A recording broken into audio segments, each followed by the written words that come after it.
جس سے آپ حسد کر رہے ہیں اس کو پھلتا پھولتا دیکھنا آپ پسند نہیں کرتے. اس کو کوئی بھی عزت ملتی ہے یا کوئی مالی آسودگی ملتی ہے تو آپ پریشان ہو جاتے ہیں اور آپ اس نعمت کا زوال چاہتے ہیں.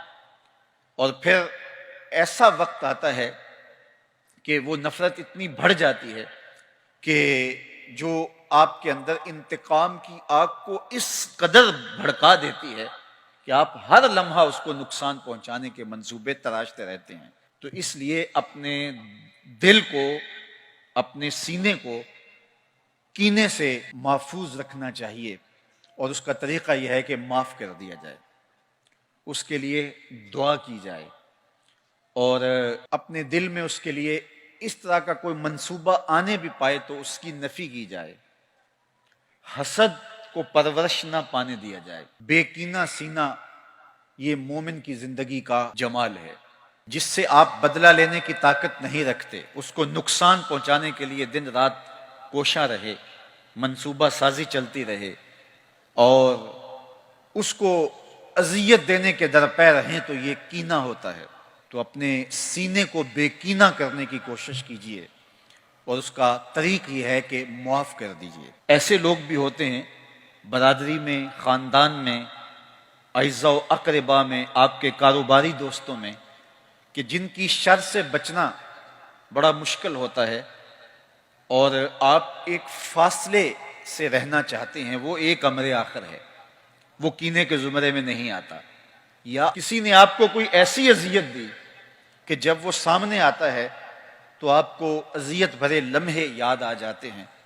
تو ایسے شخص سے پہلو تہی کر لینا اور تھوڑے فاصلے پہ رہنا یہ کینہ نہیں ہوتا. حضور علیہ الصلوۃ والسلام نے حضرت وحشی سے کہا تھا کہ میرے سامنے نہ بیٹھا کرو، ایک سمت بیٹھا کرو. جب تم سامنے آتے ہو تو مجھے اپنے چچا حمزہ یاد آ جاتے ہیں. اور میں آپ کو یہ کہوں کہ اللہ کے بندے تو دشمنوں کے لیے بھی سینوں میں کشادگی رکھتے ہیں، اور ہم اپنوں کو توڑنے میں لگے رہیں اور تقسیم در تقسیم کے عمل سے گزر کر کے امت کے ٹکڑے ٹکڑے کر دیں، تو کیا ہمارے پہ ہمارے آقا خوش ہو سکتے ہیں؟ شنیدم کے مردان راہ خدا، دلے دشمنا ہم نہ کر دن تنگ، ترا کہ میسر شوادی مقام، کہ با دوستانت خلاف است و جنگ. سعدی شیرازی کہتے ہیں ہم نے تو سنا تھا کہ جو مردان خدا ہیں وہ دشمنوں کا بھی دل نہیں دکھاتے. تو کیسا صوفی ہے، تو کیسا مولوی ہے، تو کیسا پیر ہے، تو کیسا مسلمان ہے کہ تو اپنوں کے خلاف جنگ کی آگ بھڑکا رکھی ہے، اور نفرت کے الاؤ تو نے جلائے ہوئے ہیں، اور گلی گلی نفرتوں کی آگ جل رہی ہے.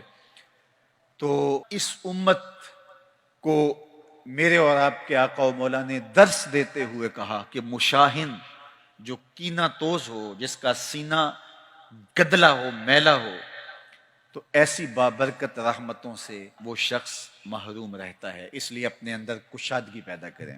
میرا اور آپ کا سینہ منور اور تاباں ہونا چاہیے. کس کو پتھر مارے ناصر کون پرایا ہے، دل کے شیش محل میں ایک ایک چہرہ اپنا لگتا ہے.